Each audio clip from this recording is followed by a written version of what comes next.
Welcome to Influential Entrepreneurs, bringing you interviews with elite business leaders and experts, sharing tips and strategies for elevating your business to the next level. Here's your host, Mike Saunders. Hello and welcome to this episode of Influential Entrepreneurs. This is Mike Saunders, the Authority Positioning Coach. Today we have with us Kyle Roof, who's the co-founder at High Voltage SEO and PageOptimizer Pro. Kyle, welcome to the program.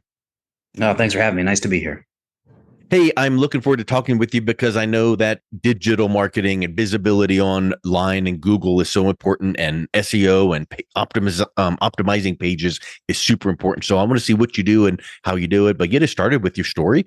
What's your background and how did you get into digital marketing in the first place? Well, in a previous career, I was a lawyer. And I did what most burnt out lawyers do. I moved to South Korea to teach English to children. Oh yeah, of course. It's an A to B career move.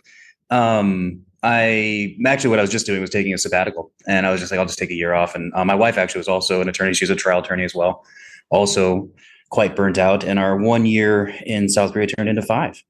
And Wow. While we were there, we started a company with a Korean business partner, and we had to build a pretty complex website for that company. And I realized that I had a very strong team with me, and I could start, kind of got the bright idea of general contracting websites. From there, I brought my brother into the company, and because he does web design development, I got the bright idea of going to India and opening up a company there, which we did. And then we were told we we're going to get a shakedown from the police. My brother answers the door. I'm actually not there at the time. I'm in the US. It's the police. And they say, we need your business papers. And he gives them the papers, and they say, these are the wrong papers. And he goes, okay, how much do you want? And instead of asking for the bribe, they throw him in jail. Oh, okay. And so now he's talking to the chief of police, and the chief of police goes, look, these could be the right papers. I don't know. You have 2 choices. 1, you leave town tomorrow. 2, you sit in jail and wait for the magistrate to come, and the magistrate will sort it out. And he goes, when does the magistrate come? And the chief of police goes, I don't know. He goes, I think I'll leave town tomorrow. So Goodbye. He runs back to the office. He grabs what he can. Our employees have fled because obviously they don't want to be involved in this. And we start hemorrhaging clients because we have nobody to service them. My brother says, look, I can take these 4 clients because he does web design development. I don't code. And we had just started doing this thing called SEO. And we had some clients. And really, for me to pay the rent next month, I had to learn SEO that day. And that's basically what I did. I learned SEO. It turned out I wasn't bad at it at all. I did not want to go back to web design and development, nor India for that matter. And some twists and turns from there, but basically I put out my shingle and started doing SEO. I met my business partner, and then we started the agency, High Voltage SEO. And now we have offices in Phoenix, Berlin, Melbourne, and we just opened one in Jamaica. What a cool story, from the burnout lawyer to the teaching English to getting your cage rattled in foreign countries to starting a firm on the fly. That's huge. And, one thing when you said you had to learn SEO in a day, that was a lot of information and fast learning. But I would suspect that you felt like you were drinking out of a fire hose then, and probably to a certain extent since then, because SEO changes constantly. There's the rules that change, and what works changes. So you're always having to learn and up your game, right?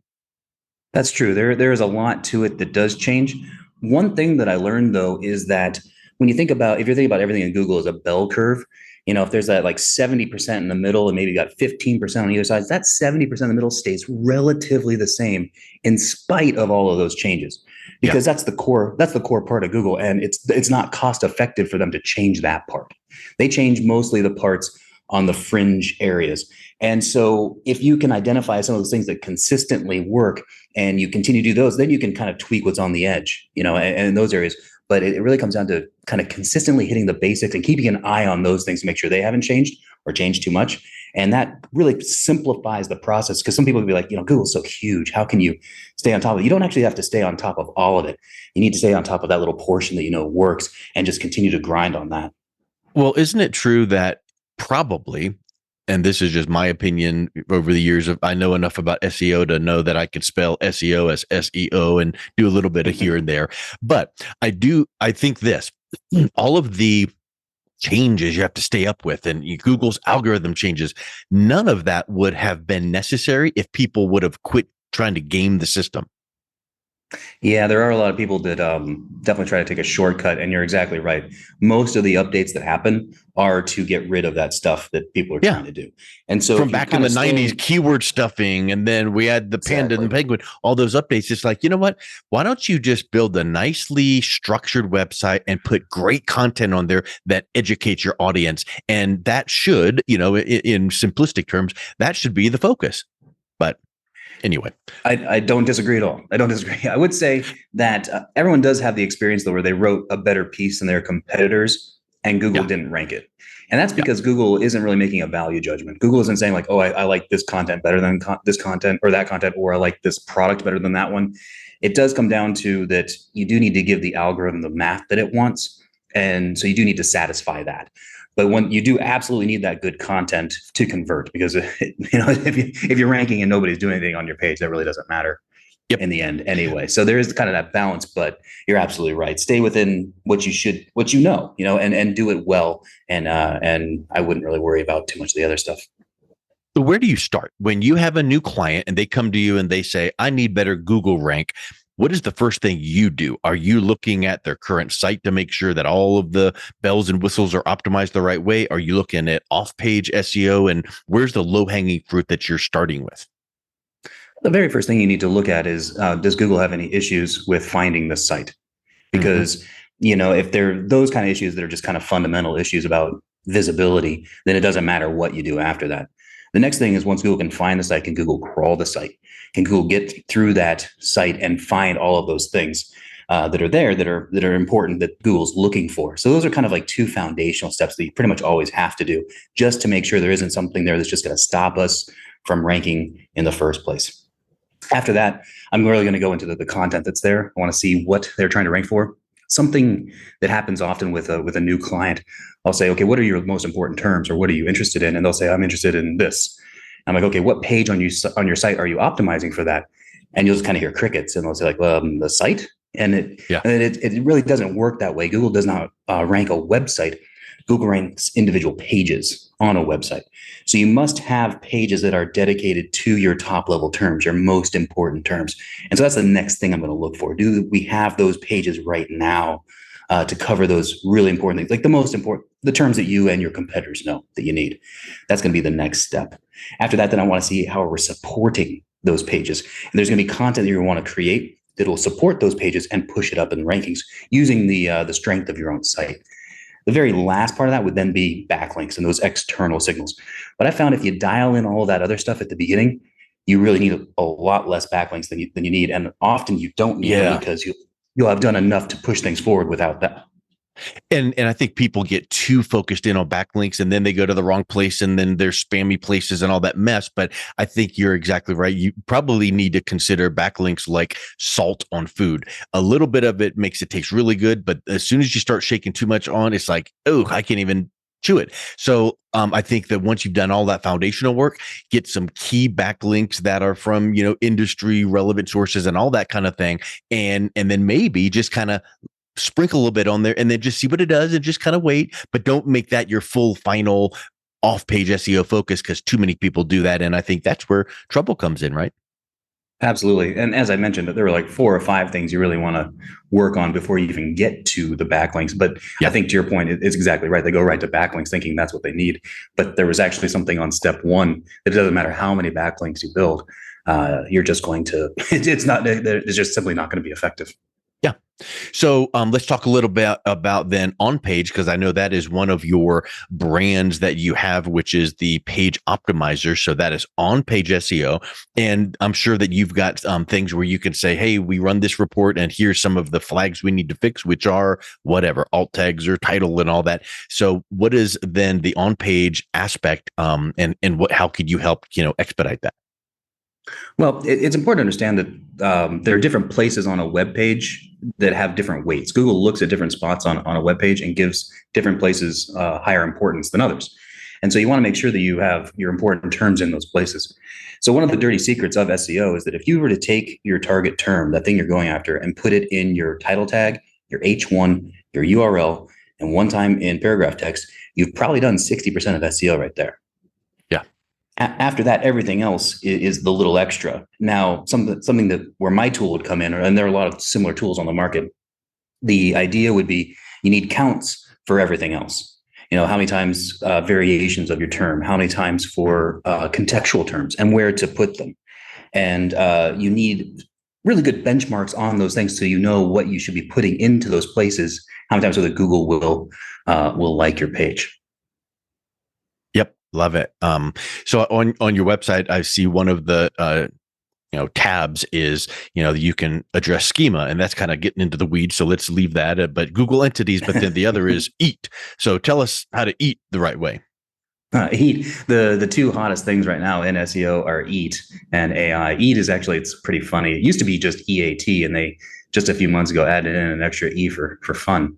But it's expertise, experience, authoritativeness, and trustworthiness. And really, the bottom line is, should your website be in Google in the first place? Is really what Google's looking at. Are you trustworthy enough? Are you an authority enough that you should be here at all? And this started a few years ago with what they call your money or your life sites. And these are sites that give financial or health advice. Because you can see the obvious danger there. If somebody shouldn't have been in the index in the first place, if that they're just not trustworthy, then you can see the obvious harm that can happen to people. But then it looks like this is pretty much spread to almost every niche and every industry.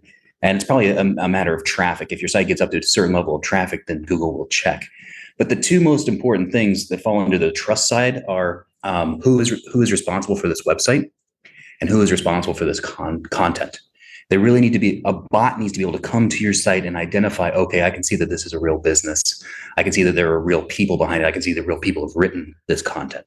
And there are a bunch of different factors you want to look into, but really the basics of it are you presenting as a real business, the business that you should be? Are you showing your address, your phone number, the people that work there?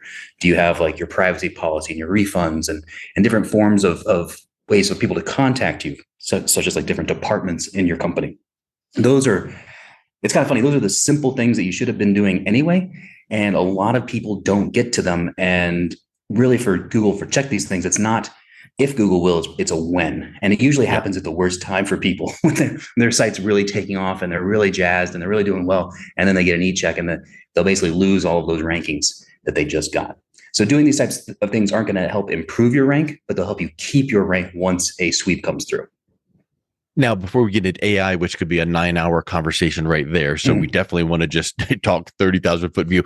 But what are the factors that you see? Because some of the things that I see out there, related to, is your site mobile optimized, and we're going to ding you if it's not, and does it load fast enough? And number one, your visitors don't want to wait around for the site to load; they'll bounce off anyway. But Google doesn't want it to load too slow. So how important are those two factors?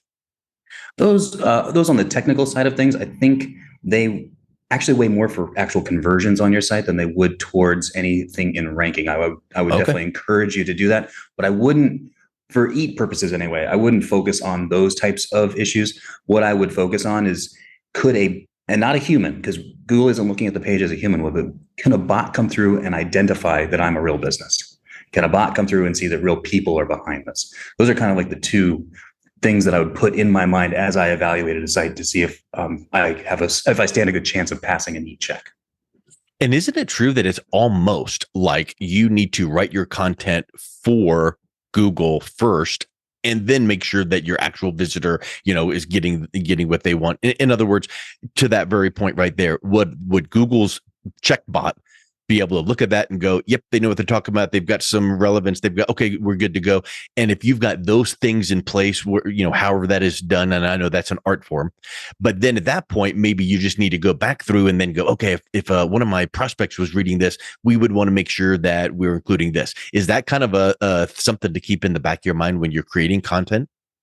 I think it is, because ranking is a different animal to conversions. But I have a little trick that I can give you on how I think you can get kind of the best of both worlds. And that's where, when you go to your writers, don't give them a tool like PageOptimizer Pro or any other tools. Don't give them those counts, because that becomes frustrating for writers. And a lot of the times they have difficulty doing that. And if you're doing your own writing too, it's really hard to look at those counts and try to write that way. So here, what you want to do is get the title for your page and then get your sections, get those H2s or H3s, those subheadings, get those together, hand that to your writer and say, hey, look, we need X number of words. We need 1,500 words, 2,000 words, whatever it might be. But give them those sections and then tell them not to worry about anything, but answer each section sufficiently. When you get that copy back, then you run it through a tool and the counts should be really close to what they need to be. Yeah. And then you're just doing little edits for SEO at that point. But if you find that your counts are way off for SEO, that means you've got a bad writer. They just missed the topic completely. Yeah.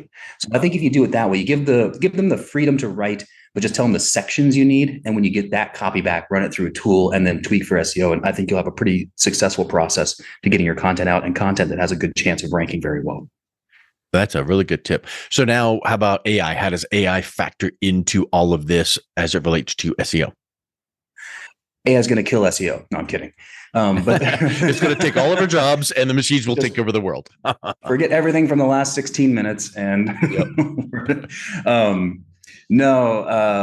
where I see AI going from, say, a search perspective, the little part at the top of the search that comes up sometimes when you search for something, it's called a featured snippet. And it gives like a little answer and it gives you a link.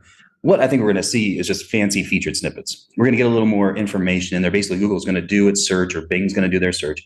And then they're going to go in and they're going to extract information that they think is important to you. They're going to put it up there. And I think you're going to get opportunities to modify that so that you can pull out information that is actually relevant to you or the information that you want to see when you do these types of searches. I think they'll be able to pull that out for you. So it'll just be an enhanced search or an enhanced featured snippet that might make things a little more user-friendly so you don't have to click into maybe as many websites because it'll pull out the important blurb for you. So I think that's pretty good. A lot of people on the other side of things, on the creating content or creating websites, the one thing that's absolutely true is AI can make things faster for sure. But the thing is, if you're bad at SEO, it's only going to help you make bad SEO faster. Yeah. It's not going to drag you and somehow like create you into this amazing SEO. It can only take what you're giving it. And so if you give it bad direction, it's just going to give you bad information back out and your performance will just, I think, tank faster than it would have if you didn't use that sort of thing. I think, that's the thing that too many people get hung up on is AI is going to take over the world and kill jobs. But in reality, AI is a tool to help you be more efficient to do what you need to do so that the human behind the technology can just kind of give it that gloss over and make sure, yep, that's what I want. Oh, let me tweak this, whatever it is, whether it's writing or whatever the point is. AI is a wonderful tool, but man, you can't just push the easy button and go copy paste without putting your strategic eyes behind it. Exactly right. And if you think about that enhanced searched area, what that actually creates is just another optimization opportunity because you're going to want to be able to make it clear for Google, this is the part that you should be pulling out. That's going to require other optimization. And so from a perspective as a professional that's doing this, I just see this as a more opportunity. Because now not only are we ranking in that 1 through 10 spot, or now we're ranking through that, and we also want to get in these 3 or 4 over here as well. And that's just going to provide an opportunity for more services. Yes. Love it. Hey, so if someone's interested in learning more about your dialed in expertise and PageOptimizer Pro and how you can even jump in and help them with all of their SEO, what's the best way that they can learn more and reach out and connect with you? The easiest thing is just going to kyleroof.com. Agency, the software, my courses and all that is on there. And also like recent podcasts and shows and stuff like this show will be on there soon as well once it goes live. So all the stuff that I'm doing, they can find there at kyleroof.com. Excellent. Well, Kyle, thank you so much for coming on. It's been a real pleasure talking with you today. Thanks for having me. I appreciate it. You've been listening to Influential Entrepreneurs with Mike Saunders. To learn more about the resources mentioned on today's show or listen to past episodes, visit www.influentialentrepreneursradio.com.